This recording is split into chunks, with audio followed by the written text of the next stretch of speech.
Sumunod ka sa akin.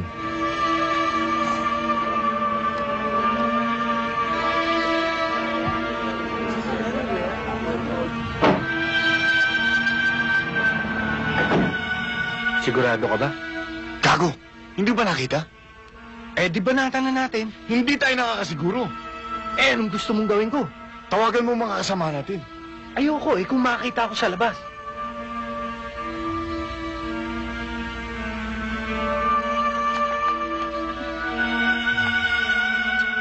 Ito. Huli ka.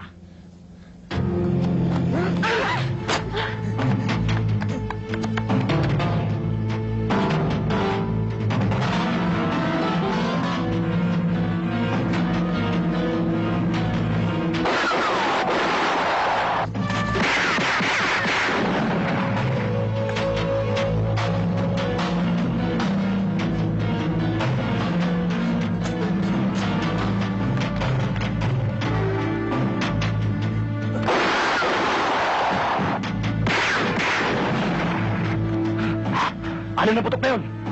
Wala nang bala yun. Marami ka pang pasakalye. Ito lang ang katapat niyan. Hoy! Hoy, sandali! Ay! Ay!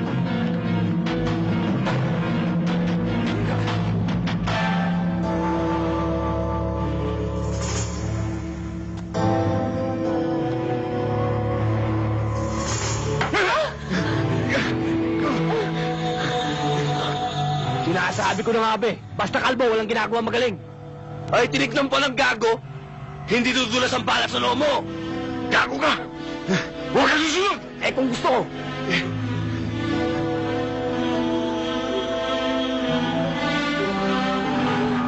Huwag ka susunod!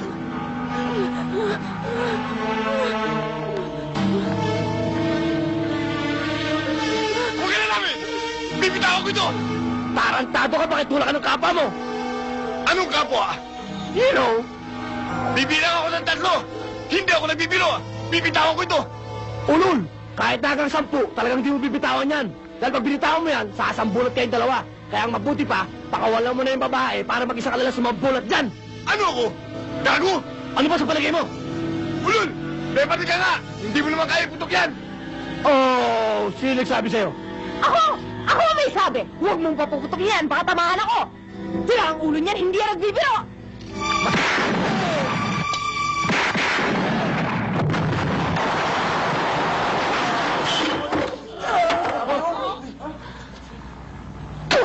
Ganon! Ganon! Muntik na akong ganon! Ha? May sira yung baril ko. Kita mo, may sira nga talaga. Buti hindi ka tinamaan. Ramdam na ramdam ko. May sira talaga. Tara na! Nakita niyo na, boss? May testigo na ako. 2 na kami nakakita ngayon. Oo, boss. At hindi lang yon. Kasama pa pati asawa. Sino asawa? Yung asawang pinatapon mo sa ilog.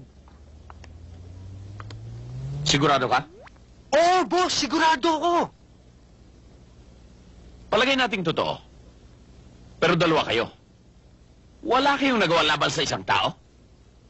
Anong magagawa namin sa multo, boss? Hindi tinatabla ng bala yun.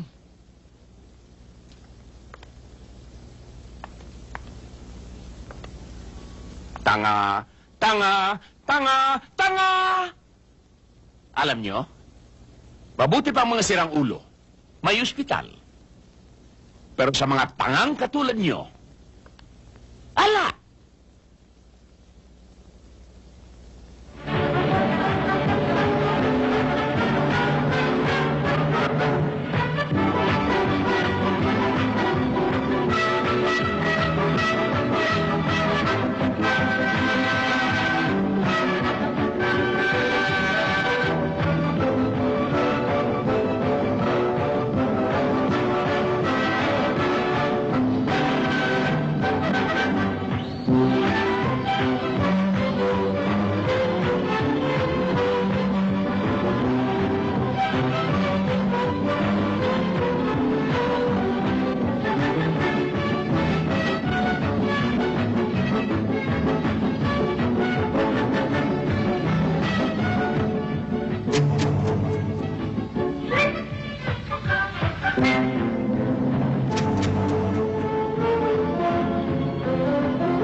Sa... Ano ba yan? Huwag ka nang maingay. Lilip-silipin kayo sa pabulips mo. Huwag ka nang pumorma. Gawin kong bola yung ulo mo. Sumunod ka sa akin. Tay!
Wala siya.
Supalpal!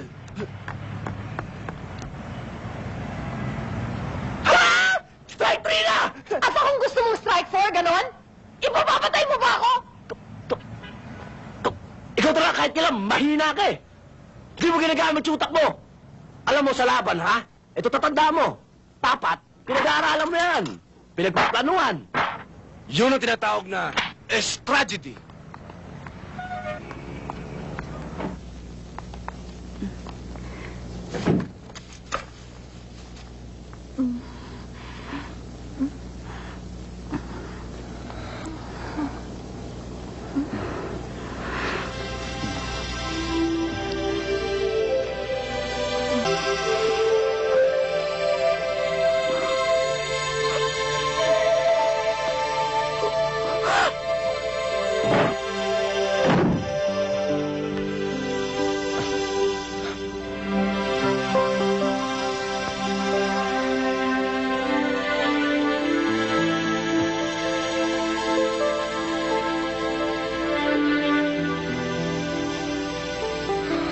Ano ba yun?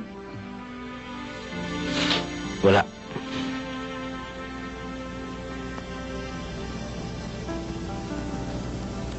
Elmo, napapansin ko nagbabago ka na. Ano ibig mo sabihin? Kakambal mo nga si Anton. Unti-unti, nagkakapareho kayo ng ugali. Magkaganon man. Siguro sa dami ng problema ko. Pero pamilya ko, hindi ganun ang tingin sa akin eh. Masama daw akong tao. Mula pa nung bata ko, wala silang dinikdik sa utak ko, wala silang sinabi, kundi gayahin ko raw si Anton. Dahil daw si Anton, mabait na bata, masunurin na bata, para daw anghel. Eh ako daw, para daw ako demonyo, demonyo ng pamilya. Sa bagay, tama naman sila. Wala nangyari sa buhay ko. Kung buhay pa nga siya, at kung patay na, maski kaluluwa niya, dalhin niyo sa akin. Hindi ako natatakot sa kanya. Ano ako matandang kalabaw na takot sa multo? Ha? Boss, bakit hindi tayo bumalik doon sa lugar na pinagtapunan natin kay Anton? Gunggong ka talaga, no? Paminsan-minsan nga, gamitin mong utak mo. Bakit natin hanapin si Anton doon sa ilog na pinagtapunan natin sa kanya samantalang andito na siya? Sentido común.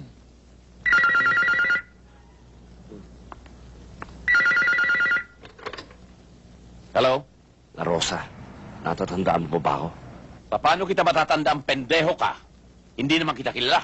Ano palagay mo sa akin? Manguhula sa Quiapo. Di mo ako kilala. Ako maghuhukay ng libingan mo. Hoy! Kung sino ka bang sepulturero ka na magnanakaw ng gintong ipi ng mga patay sa sementeryo, hindi ako natatakot sa iyo. Kung gusto magtuos tayo, sabihin mo lang kung saan. Doon sa gubat, bukas ng hapon, kung saan mo ginawa yung kahayupan mo.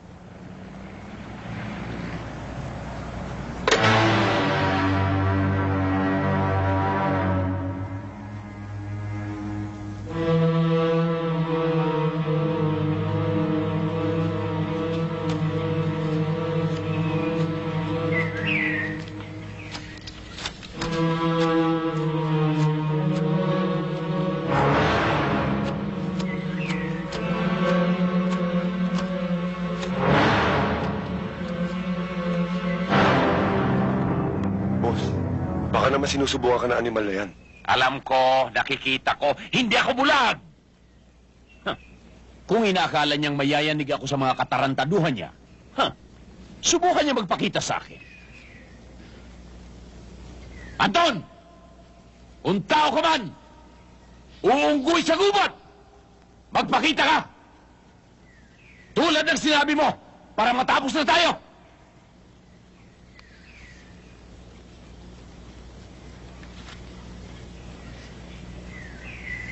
Magsikalat kayo. Suyurin yung buong paligid. Hanapin nyo!